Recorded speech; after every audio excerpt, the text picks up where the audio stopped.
ጤና ውድ ወገኖች እህታችሁ የትነኝ ከኢቲ ፋይናንሻል እንደምን ውላችኋል? እንደምን ሰንብታችኋል? ሁላችሁም ባላችሁበት በዓለም ዙሪያ የምትከታተሉኝ በሙሉ ሰላምታ ይድረሳችሁ ማለት እፈልጋለሁኝ።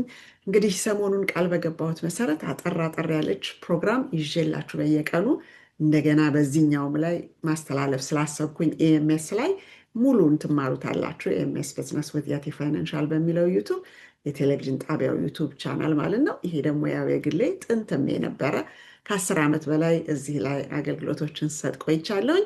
አሁን ደግሞ አጠር አጠር ያሉትን ልክ ቲክቶክ ላይ እንደማቀርበው ከዛም ትንሽ የአምስት ወይም ከ5 ደቂቃ በታች የሆኑ ወይም ደግሞ ከ10 ደቂቃ ያነሱ ይዤላችሁ የምቀርብበት ነው። ዛሬ ይዤላችሁ የመጣሁት ሪፈራል የሚለውን ነው። ሪፈራል አንድ ባለሙያ ወደ ሌላ ባለሙያ አሸጋግሮ ሲሰጥ ምን ማለት ነው? እንግዲህ እህታችሁ የቲ ከ30 ዓመት በላይ በቢዝነስ ውስጥ የቆየሁኝ ሲሆን በዛ ውስጥ እንግዲህ እጅግ በጣም መጠነ ሰፊ የሆኑ የቢዝነስ ኮርሶች ወይም ከስተመር ጋር የተያያዙ ኮርሶችን ወስጃለሁ እና አንዳንድ ጊዜ የህብረተሰባችንን ሮሮ ሳዳምጥ ያ ሮሮ የሚመጣው በባህላዊ መንገድ መስተንግዶች ስለሚደረጉ ነው። አንዱ አንዱን ጎዳ ተብሎ አበሻ ጋር መስተንግዶ አልፈልግም ወይም የአበሻን ሰርቪስ መጠቀም አልፈልግም የሚሉ እንደ ህብረተሰብ ማለት ነው። በዛ ምክንያት ነው። ነገር ግን ባለሙያ ነኝ የሚል ሰው ደግሞ እነዚህ ሰዎች እውነት አላቸው።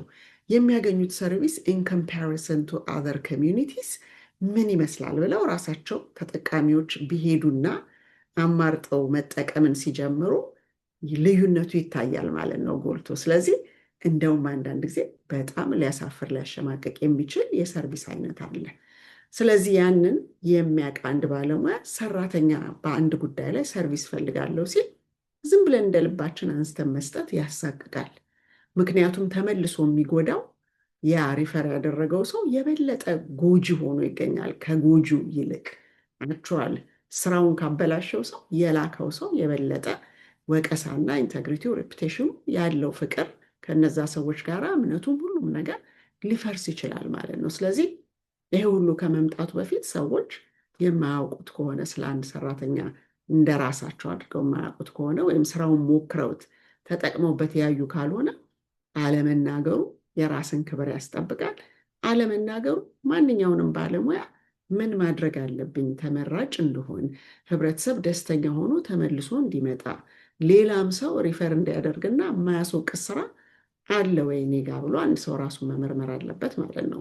ምክንያቱም በዚህ በተለያየ ጊዜ ቲክቶክ ላይ ላይቭ በምንወያይበት ጊዜ የምናያቸው ነገሮች አሉ። አሁን ራሱ ቅዳሜም አንደኛዋ ባለሙያ አስተናግዳ ሙያዋ በጣም በታማኝነት የምታገለግል ነች፣ ግን ተጠቃሚዋ ደግሞ ኤክስፔሪየንስድ የሆነች ሰው ናት።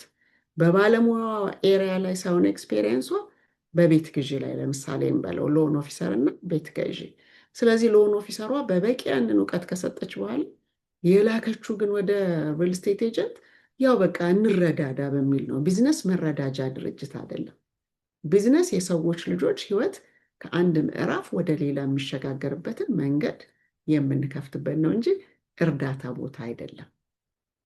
እርዳታ ስንል የሚያመጣው ጉዳት የለም በሰው ላይ። ግን ስራ ስንል ግን እስከ ወዲያኛው ድረስ ሊሰብር የሚችል ነገር ሊያጋጥመው ይችላል የሰው ልጅ። ስለዚህ እነዚህ አይነት ነገሮች ጥንቃቄ ያስፈልጋቸዋል ማለት ነው። በጣም የማያውቋቸው ከሆነ በጣም ጥሩ ስራ የሚሰሩ ታማኝ አገልጋይ የሚባሉ ሰዎች ሁሉ ያልሆነ ቦታ ሪፈር ሲያደርጉ ጉዳትን ሊያመጣ ስለሚችል ጥንቃቄ ያስፈልገዋል ማለት ነው። within the community ገንዘብንም ሆነ ሰርቪስን እናስቀምጥ ብለን ስንል አድቨርታይዝ የሚያደርጉት ሰዎች ኤቲካል ናቸው ወይ ፕሮፌሽናል ናቸው ወይ? ከተጠቃሚ ሆናችሁ ደግሞ ባለሙያ ጋር ስትሄዱ ባለሙያዎቹ የትኛውም ኢንዱስትሪ ውስጥ ሆኖ እንደ ኢንዱስትሪው ማስተናገድ የሚችሉ በበቂ እውቀቱና ለሰው ኬር ኖሯቸው እንክብካቤ የሚያደርጉ ናቸው ወይ የሚለውን ያካተተ ነው ወይ ብላችሁ ስትጠይቁ ተመራጭ ካልሆነ አንድ ነጋዴ የሆነ ሰው ማድረግ ያለበት ማኩረፍ ሳይሆን ራሱን በእውቀትና በኢንዱስትሪ ስታንዳርድ መሙላት። ምክንያቱም ሁሉም ሰው አይደለም በባህላዊ መንገድ የሚዋዋለው። የሚፈልገውን የሚያውቅ ለሚከፍለው ገንዘብ የሚፈልገው ምን እንደሆነ ወይም ገንዘቡ ምን ነገር ይዞለት እንደሚመጣ የሚያውቅ ተጠቃሚም ስላለ ማለት ነው። ስለዚህ ሰዎች ተጎድተው ዝም አሉ ማለት በዛው እንደገና እየተበላሸ እየቆሸሸ ይሂድ ማለት አይደለም። ባለቤትነት የሚሰማው ባለሙያ ከሆነ ሁሉንም ሰው በአንድ አይን የሚያየው የራሳችን ወገን ካለ መለየቱን በስራው ጥራት ማሳየት የሚችል ዜጋን ልናፈራ እንችላለን። ስለዚህ ተጠቃሚዎች ዝም ብለው ስለለቀቁት ያ አገልጋይ ነኝ የሚለው ሰው ደግሞ እንደፈለግኩኝ እየከተከትኩኝ እየሰበርኩኝ እያስቆጨኋቸው እያበሳጨኋቸው አልፎም ተርፎም ሆስፒታልን ቢገቡ ግን ይዞ መገኘት ነው የሚል መርሆ ይዞ የመጣ ነጋዴ ከሆነ አስቸጋሪ ይሆናል ማለት ነው። ስለዚህ የእያንዳንዱ ተጠቃሚ ኃላፊነት ስለሆነ ሪፈርም ስታደርጉ እያሰባችሁ ሪፈር ማድረግ።